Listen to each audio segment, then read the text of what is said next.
Hello heroes, this is Cody and this is Comics Down, and we have a book to review today, so let's get into it. Today we're going to be reviewing Amazing Spider-Man 800, Going Down Swinging. This is a big book. It's a $10 book. $10! Do you know what I was thinking when I was buying this? I was thinking, it's $10 fucking dollars. I was like, Jesus, need some relief. But what do you get with that $10? Well, the basic cover is an Alex Ross cover. Yeah, a little worn out. Alex Ross, beautiful cover, to say the least. But dang, they put Alex Ross on everything nowadays, especially that. I like that Clayton Crane. He's a great artist. But man, they have a couple. Man, they have like 20 different variant covers. The Virgin, that Del Alto Virgin cover, is fucking badass though. They had one up at the shop, and I was thinking about buying it. But okay, let's get into this masterpiece. I'm gonna tell you, I'm not Dan Slott's biggest fan, and I only put Amazing Spider-Man back on my pull list probably 5 weeks ago. So, you know, right at the beginning of the Going Down Swinging storyline and stuff like that. I knew Dan Slott was about to leave, so of course I jumped back on, thinking maybe he's gonna end this series with a bang. And I'm gonna tell you, he didn't disappoint. This book is amazing. Very well thought out. Very well put together. Spider-Man's greatest enemy, Norman Osborn, the Green Goblin, has merged with Spider-Man's most terrifying enemy, Carnage, to become the Red Goblin. This merciless monster kidnapped and tortured Peter's recent confidant, J. Jonah Jameson, who slipped up, revealing Spider-Man's secret identity. When Peter found himself face to face with the Red Goblin, he left the fight injured and couldn't walk. Some of Spider-Man's best friends and allies, Miles Morales, the Human Torch, Silk, and Clash, jumped in to help, but the Red Goblin seems to have no weaknesses, and Spidey's friends were nearly killed. The only thing that saved them was the healing touch of Flash Thompson, Agent Anti-Venom. This touch also turned out to be the only thing that seemed to hurt the Red Goblin. Flash used almost all of his special ability to heal Peter's injured leg, knowing Spider-Man is their only hope. So Peter Parker is suited up and ready to fight the Red Goblin and everything he's got. Or going down swinging. Or go down swinging. Awesome. He put on his old suit. So it starts off they're all from the last issue. I mean, Goblin beat the hell out of everybody. Like Human Torch, nothing. Clash with his Sonics, nothing. Silk whooped her ass. Miles Morales, everything he had with his little touch and all that shit, put him down. Put him down. Flash Thompson's suit is fucking wrecked. And this symbiote is messed up. Guys, sound off. Let me know you're okay. You suck. Well, Clash is alive. Torch, we won't lie. I've been better. Silk, Miles, give me a sec. I'm not here now. Right now. Leave a message. They'll be fine. Got to him in time. So Flash, he kept everyone just barely alive. Jonas is killing it. Jonas is actually a big part of this story. Well, and Spider-Man sets off to go and try to find him. He gets flagged down by Harry. They tell him that Normie has been kidnapped, and that Red Goblin wants the Alchemex. Alchemex used to be Oscorp, so he wants Alchemex to be turned over to him, so he can restart his business. And this is Jonas beating himself up over the bullshit. Oh yeah, okay.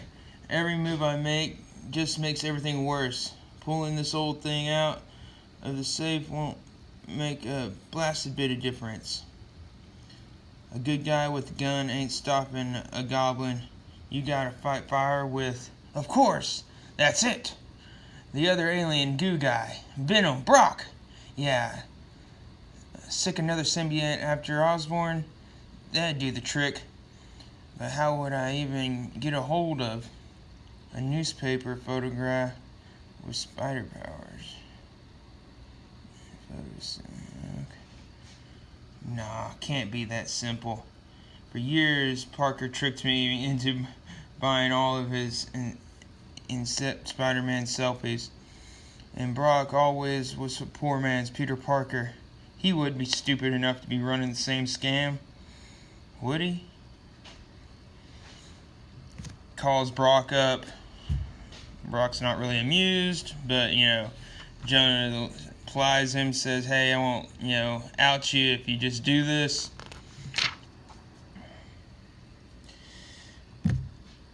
Spider-Man goes to one of the Alchemex facilities on the harbor to try to go get some more of that anti-venom goo. This is in Chapter 2, so South Street Seaport. Comes to find out that everyone's dead. And, he thinks he's gonna, sneak up on him. And that's when some living goblin bombs find him and blow him to hell again. Man, I love who did the art in this book. Whoever did the Spider-Man was genius. I mean, I love, the eyes, everything. It's really good. Goes to Mary Jane at Stark Tower.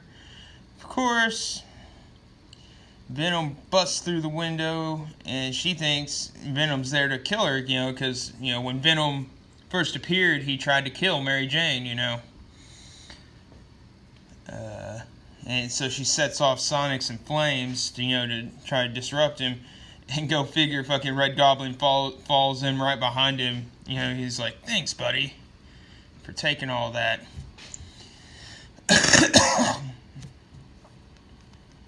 And he's like, ha ha ha ha, unbelievable. An open door, thumping bass, and mood lighting.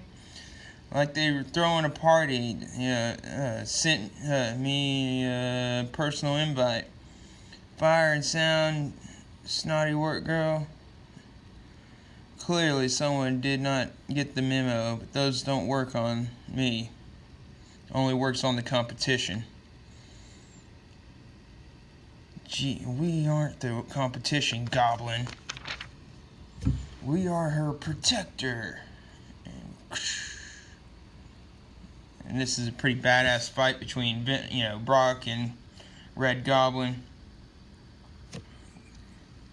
I don't get how it's very crazy, like how the Carnage symbol is like got fire in him and stuff right now.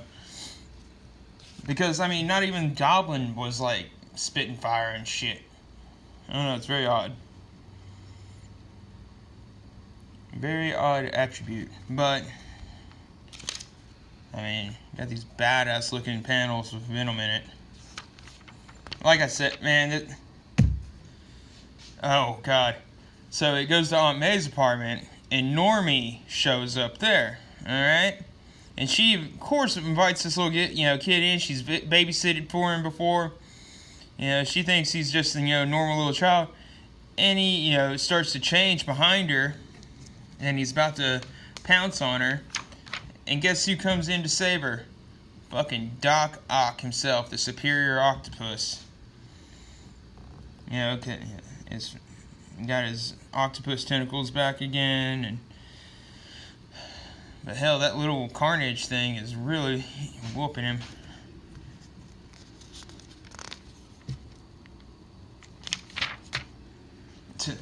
Goddamn Parker did such a shitty number. You know, instead of letting Octopus, Dr. Octopus have the company again, he just fucking destroys everything, all the data, everything.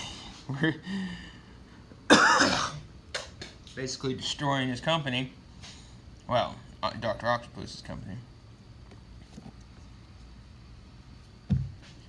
But yeah, one hellacious battle between all of them. I mean, this book goes from one big fight scene to the next. I mean, action-packed. Like I said, this is what Marvel needs to be nowadays.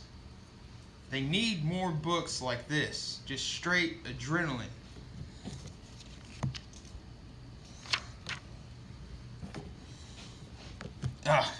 God.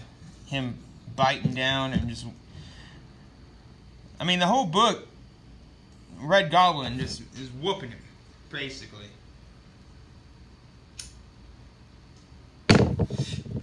He whoops down Venom, he whoops down Spider-Man again, and he leaves. And Brock's like, okay, I'm just a guy with a symbiote suit, but you're Spider-Man. And if you combine with the symbiote, you'll probably have a chance.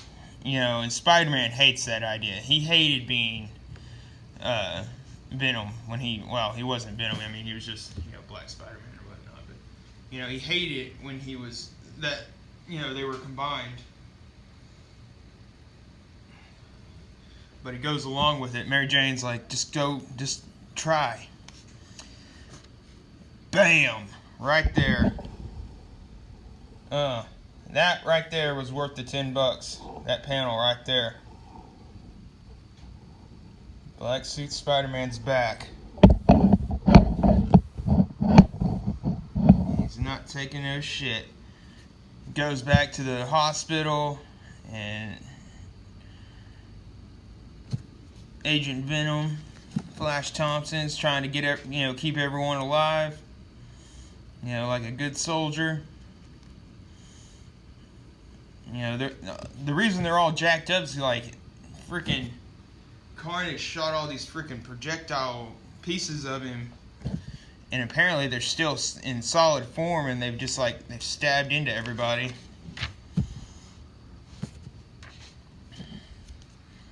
J. Jonah calls Peter on his way over to Aunt May's house, and he says, "Don't worry, I got something in the works. I'm sending something over to your aunt. Did Venom go to see Mary Jane?" He's like, "Oh, that was you?" And that pisses him off because he sent Venom after Mary Jane because he didn't really. But I don't think J. Jonah knew that Venom attacked Mary Jane a long time ago. So I mean, I don't know. He's just a very ignorant guy.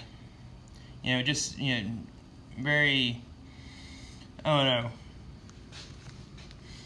inconsiderate, I guess. I don't. God, I mean, look at these action panels, man. And the little kid, yeesh. You put raisins in that. She's like, I used to bake you cookies for you, and you put raisins in them. You deserve to die. It reminds me of freaking The Exorcist. When the goddamn, that girl's like, saying all them awful things to the priests and stuff. I mean, very good, very good. And then out of nowhere, the freaking Spider Slayer comes busting through the fucking door.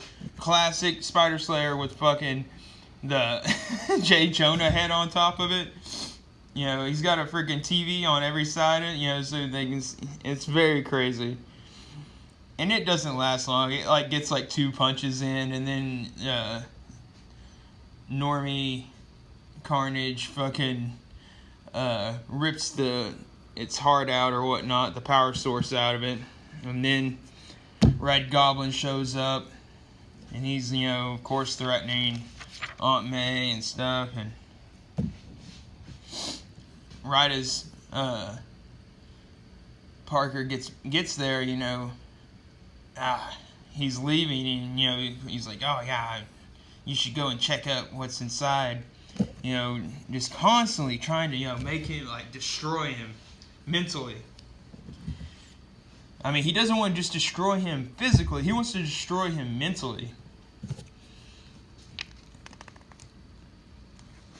And it's all smoking in there. And Doc Ock takes one for the team and saves Aunt May.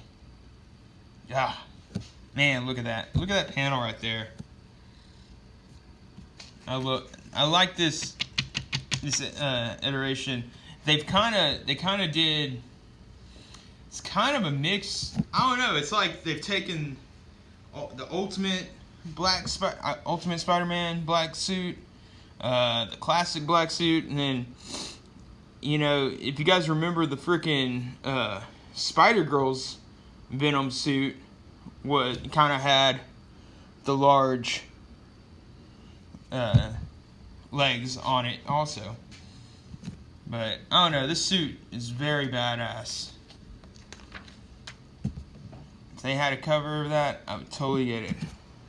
So, of course, the Red Goblin goes back to Alchemax.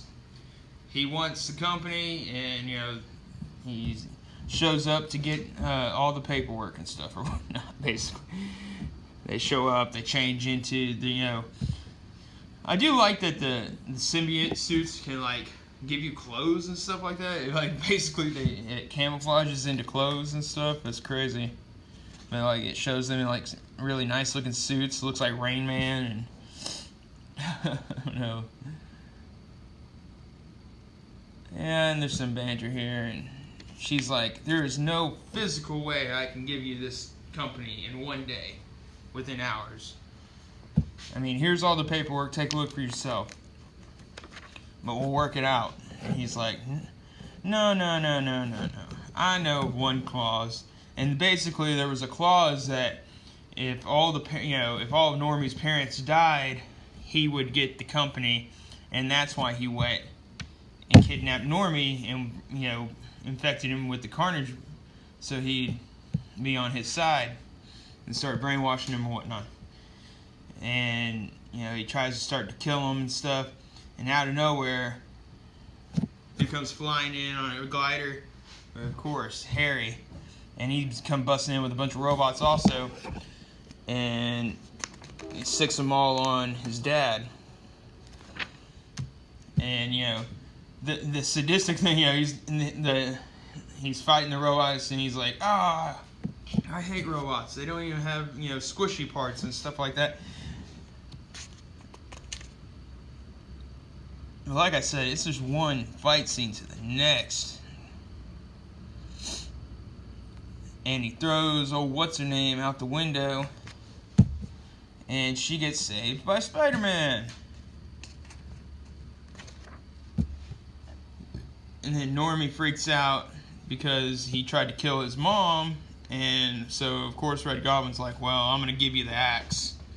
Turns his hand to an axe and tries to kill his own grandson. Jeesh. You know, and it has this really touching moment, you know, Harry and his mother and Normie right here, and he's like, Father, don't grab me, I'm hurting you, you know, because the Carnage symbiote is kind of still controlling his body, you know, it's slashing and stuff. But, you know, and Harry's like completely there, you know, or Normie's completely there now. And he's like, don't touch me, I'm hurting you. And he's like, I don't care, I'm never gonna let go. So, I mean, there's some really good writing in here. And, of course, they shoot the freaking glider at Norman in the classic, the original way he died. The glider to the chest. And then Spider-Man starts to lead him away. He's being chased down by goblin bombs. And that's when Norman starts to tell him about his master plan. He's like, oh, you think you're leading me away from all these people? Well, in reality, you've already lost, you know. Every one of your friends has a piece of me in them right now. And all I have to do is pull a Thanos and snap, and every one of them will die. Every one of those pieces of me will go straight to the brain, into their pain centers and kill them instantly. So it wouldn't just kill them; it'd make sure that they like feel like all the pain too, and then kill them. Of course, that's how Carnage he gets off on people's pain. So, but then it shows him snap, and he's like, "No!" And then he's like, "What's happening? I can't feel anything. I don't know what's going on. They should be dead. I should be feeling them dying." And out of nowhere, Flash Thompson shows up. And I mean, Flash looks fucking rough. Like, his symbiote is, like, almost dead. You know, you can actually see, like, his leg and fucking, you know, he's like, "Spider-Man, don't worry about it. You know, I went and I helped everyone out." You know, apparently he went and tracked everywhere that Norman had gone, and everybody that, well, most people that he hadn't killed, but if he shot them up with them shards of himself, he pulled them all out and healed them. This was kind of cheesy. He gave the freaking bro yes.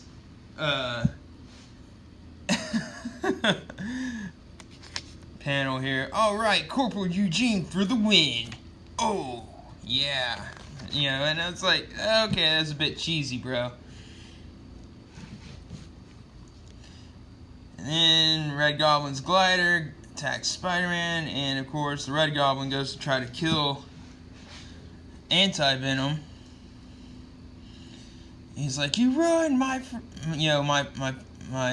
revenge and everything." And that's when freaking the Venom suit freaks out. He's like, "No, you will not hurt him." He's like, "We will kill you. We'll eat your brains." And goddamn, Flash is like, no, don't let your anger feed into the Venom, you know, or whatnot. And he's like trying to calm the Venom down and calm Peter down, because he knows if he gets angry and he lets him feed into it, all the good that he did with the Venom suit will be erased. You know, Venom will, you know, get poisoned again. Basically, you know, if there's a good person in a Venom suit, then it'll be good. But if it's, you know, once they start feeding into those bad, negative emotions, it becomes tainted.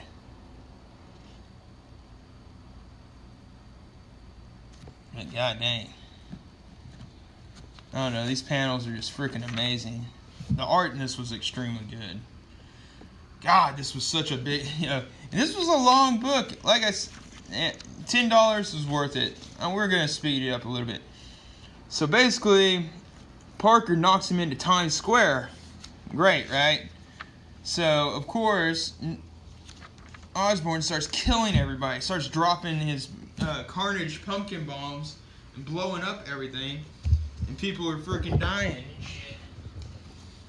There was like one of them, you know, downtown in Times Square, they have all those people you can take pictures with, you know, so there was a Spider-Man guy there, and he's like, "Hey, you know this is my corner, blah, blah, blah."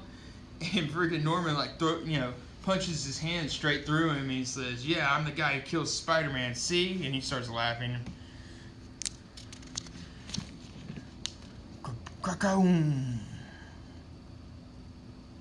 And Spider-Man's like telling the police to stay back. And then they go to work. And then he pulls the old classic, you know, he starts playing into his ego. He's like, "The only way you could beat me was with the Carnage symbiote. You couldn't beat me with, you know, just being the Goblin.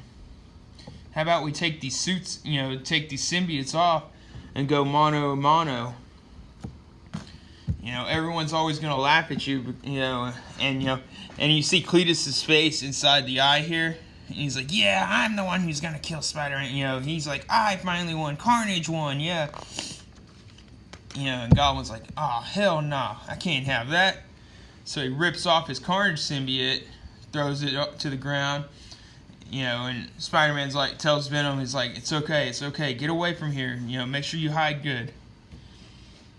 So he kind of forgives the Venom symbiote, you know. He kind of realizes that it's a living organism finally, you know. because Spider-Man has always treated Venom symbiote like shit. You know, he's like, this thing needs to be destroyed. This thing needs to be destroyed. You know,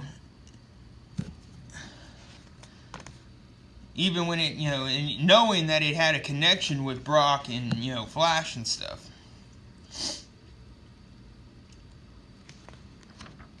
But they start beating the shit out of each other. And that's, you know, J. Jonah's trying to get down to the fight.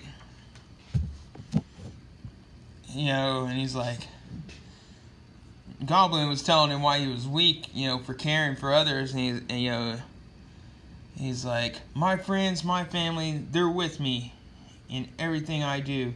They teach me about courage and sacrifice. They give me something to fight for and to live up to. And that last one, that was for Flash. And not killing you, just webbing you up and leaving an old common crook and pinning a courtesy of your neighborhood Spider-Man note. That's gonna be for Flash too. And then out of nowhere, the fucking Carnage symbiote. So Goblin's beat at this point. You know, so he's like, "Get over here, get on me now!" You know, he's screaming at the Carnage symbiote to get back on him. And Spider-Man throws a flaming car on him, or on it.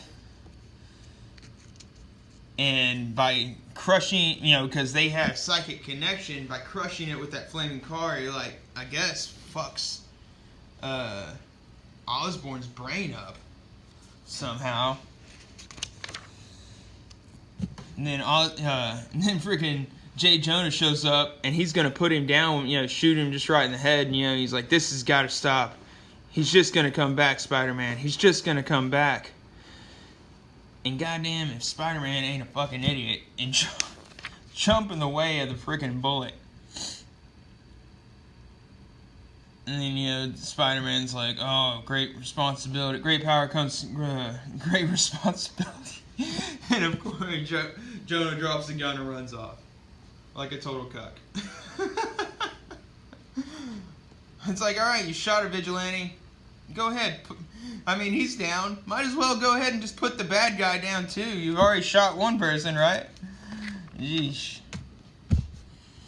But now he drops the gun like he's totally, like, Cuckzilla. Runs off. And Jonah's, you know, Jonah's son lets him, Spider-Man come see Osborn in jail. And he's fucking, his mind's broken. He actually thinks he's Cletus Cassidy now.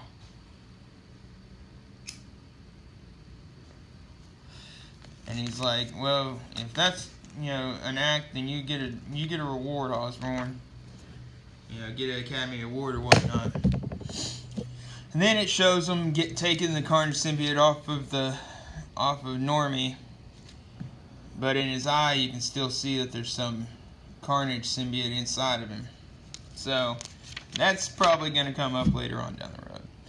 And the saddest part of this book, spoilers, guys, if you don't have it, I'm sorry, but goddamn Flash dies. Man, and I actually almost cried to this. I was like, oh my god, man. I was like, they killed Flash off? You know, because I liked Agent Venom. I liked the whole Agent Venom series and stuff. I thought it was freaking killer.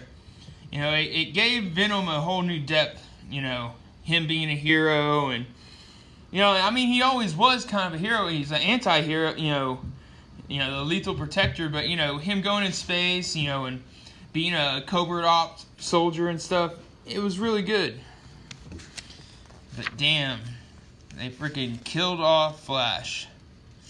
And of course, ends with this nice, beautiful panel here. I like that they went back with the classic color scheme. Like that baby blue, you know, it's not really baby blue, but it's like a nice, it's like an in-between just blue and sky blue and baby blue, I guess. I don't know. And then the real bright red. But, alright guys. This is a 2-thumbser book. I'm just going to put that out there. 2 thumbs up. Dan Slott pulled his head out of his ass and actually did some good work here. And I think he's been really on the grind lately because he hasn't been on Twitter. He hasn't been fighting on Twitter. He's been on the, you know, and that's the key. You keep these nut jobs off these fucking social media platforms that are basically echo chambers that are driving them crazy because all they hear is leftist indoctrination all day and SJW talking points and, you know, oh yeah, let's just pat each other on the back all the time. Well, they're not getting any real work done no more. They're just fucking jerking each other off all day. But Dan Slott, he pulled it off. 800 was a very great book. I mean, excellent book. It's beautiful. I mean, action-packed all the way through. But 2 thumbs up. I'm gonna get out here. Sub, like, comment, and bell. Patreon someday. I'm Cody, and this is ComicsDown. Thank you.